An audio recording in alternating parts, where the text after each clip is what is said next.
People in Corrales thought they had won the battle to keep a cell phone tower out of their neighborhood.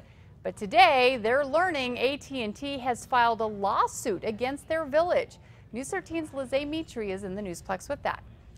Kim, neighbors in the area say the tower goes against the rural agricultural heritage of the village, but AT&T says that's not a good enough reason. Just down the street from an elementary school and dozens of homes in the village of Corrales is where AT&T wants to put up a 65-foot tall cell phone tower. It would go from this to this.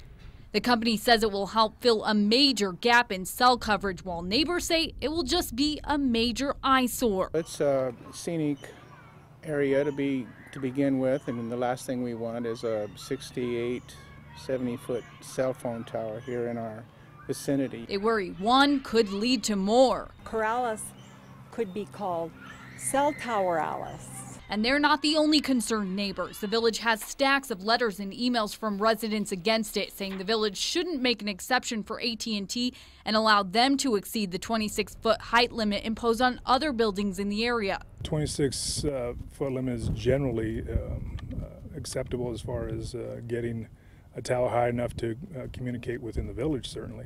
The Corrales Planning and Zoning Commission denied AT&T's request in April, and the Village Council denied it on appeal in July. So AT&T's taking it to court. In a complaint, it says the village decision goes against a federal law that prohibits local regulation of the provision of personal wireless services. Residents aren't backing down. You know, we'll load up and go back to court with them then, because we don't want that in our neighborhood. I did speak with a few people in the village who didn't want to go on camera, but said there is a need for better cell phone coverage in the area. Kim, back to you. Okay, thanks, Lizzie. Now, the village administrator says they are still waiting to receive official notice of the lawsuit before they decide their next move.